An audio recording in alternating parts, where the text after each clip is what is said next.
All right, it's such a pleasure being here. I'm excited to see all these parents, families, and supporters on this journey along with your students that are starting their first year, probably in this academic, this path that they've decided to take. And like she mentioned, I'm actually Zabrahim, and I'm actually part of the Institute for Studies in University Pedagogy, which is a very new faculty here. And I do teach at the undergraduate level, mostly first years. So I'm sure a lot of you will be in some of my courses. I teach the science of learning, and I also teach critical thinking for STEM, and I also teach numeracy for university and beyond. So I get to have some one-on-one experiences with these undergraduate and new faces. So I'm here to talk a little bit about some insights to academic success from my perspective and professors in general. And I wanted to also say that I'm remembering my time here because 25 years ago, I was an undergraduate here at U of T, at UTM as well. And I'm thinking about my parents in that time, and they sighed, a big sigh of relief, the moment that I have a twin sister, so I'm going to say we a lot, but when we got into university, I think that the role of a parent or family supporter up to this journey has been, making sure that your students are studying, having curfews and really guiding them. And then the moment they get into university, it kind of feels like, okay, a little bit of my work is done, and I feel really good that I've gotten them to this place. So kudos to all of you, because this is a very, very big step.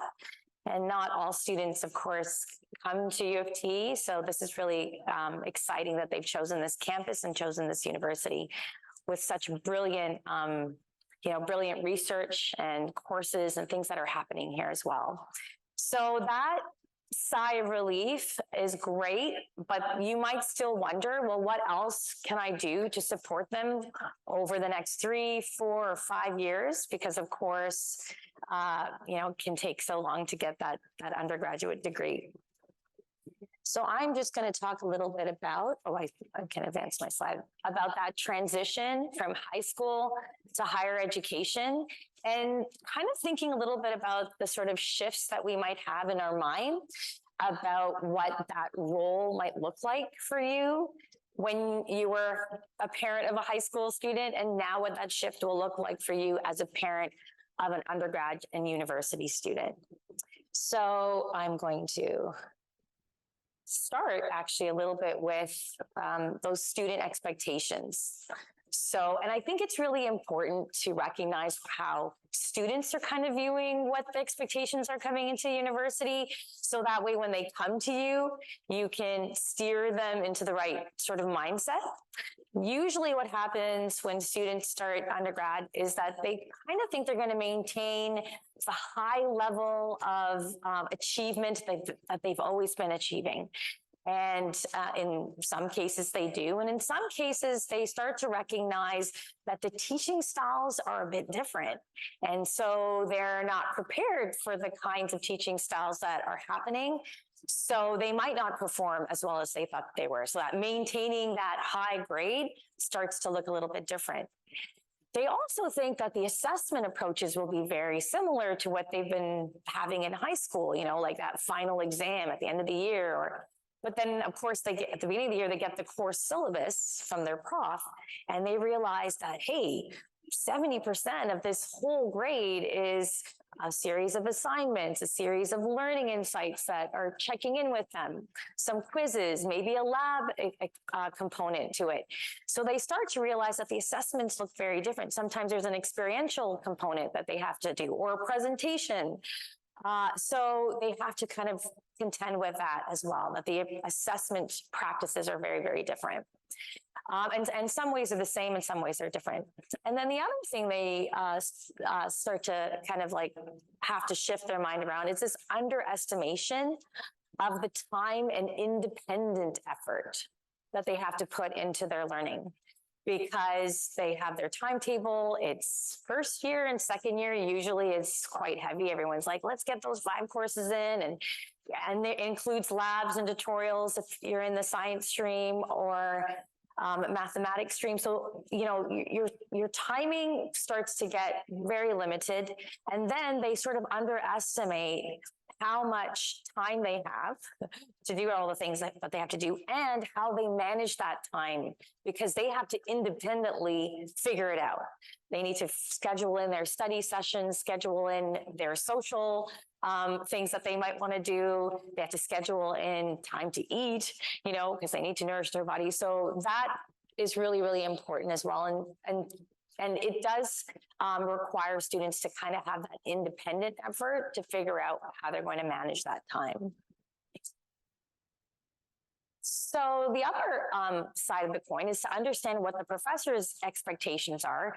So that way, when students are kind of living this, hey, well, I thought it was going to be like this, similar to high school, what the professor's expectations are as well. So you can say, well, actually, these are some of the things that are expected. So maybe we need to shift our mindset about some of those ideas. So the first thing is attending classes.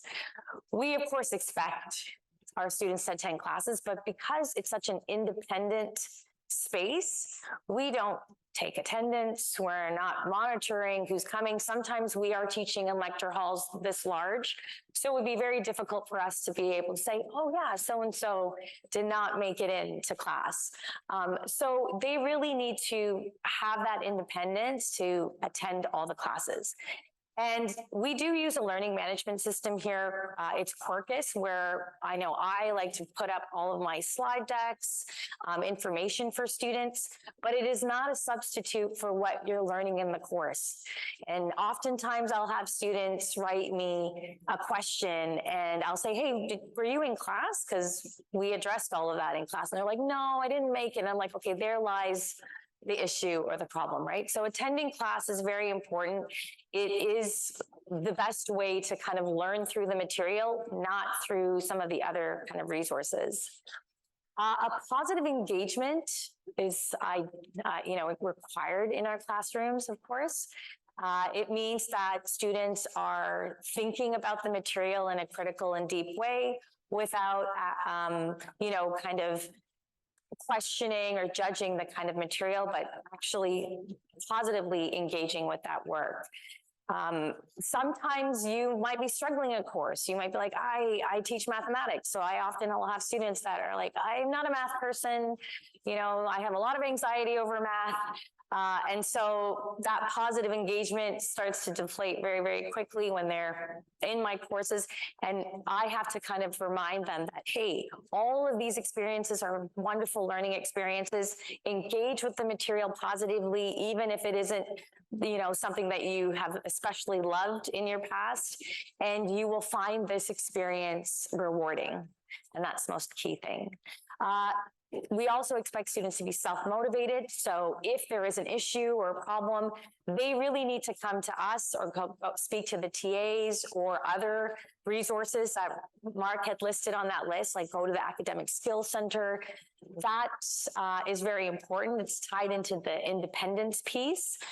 We don't always know what a student is going through, so they really need to have that independence and stay motivated and sort of stay on top of themselves in terms of, okay, what do I need in this moment to make sure that I'm successful in this course?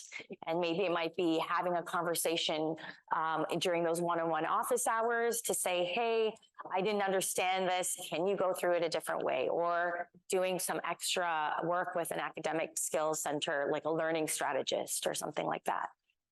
Self-governing is really, taking control of, your own life and your own affairs of getting through this undergraduate program. So there's such an enormous autonomy that's required for students. So, as a parent, family, or supporter, you're reminding them that, hey, you need to take accountability, have that personal responsibility, and seek out the resources that you need in order to succeed. So that's really important to kind of help them shift their mindset so that they recognize those things as well.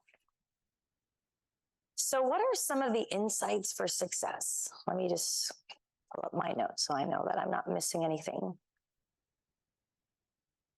So student success, it isn't like that A+, like that A+ of undergraduate experience isn't really just the number, isn't really about the grade that you get in that course.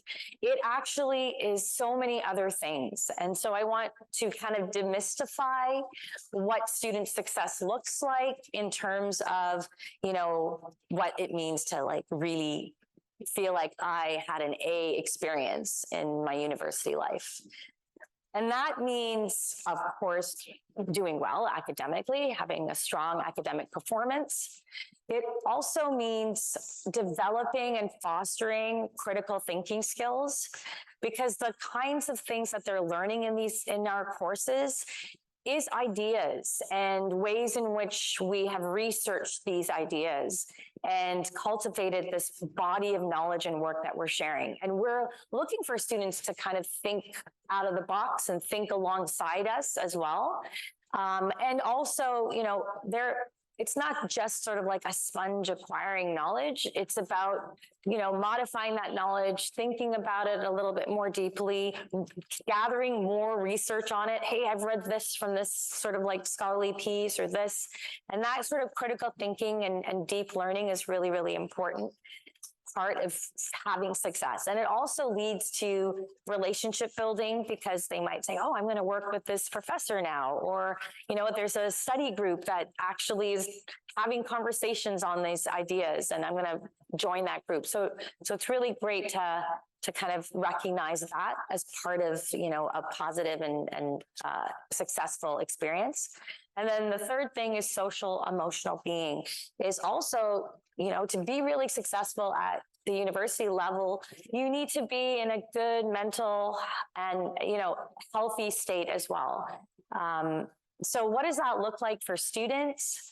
It means that, of course, that their basic needs are met first, you know, that they're being nourished, they have shelter, they feel safe where they're living, all of those things. Building friendships. And so I remember my first year at undergrad, I had briefly met someone in the meeting place, like in Davis, where all those benches are. And I remember walking into my first year biology course, and it was this big, like at least 500 students in it. And that person that I had just briefly met had waved to me and saved me a seat.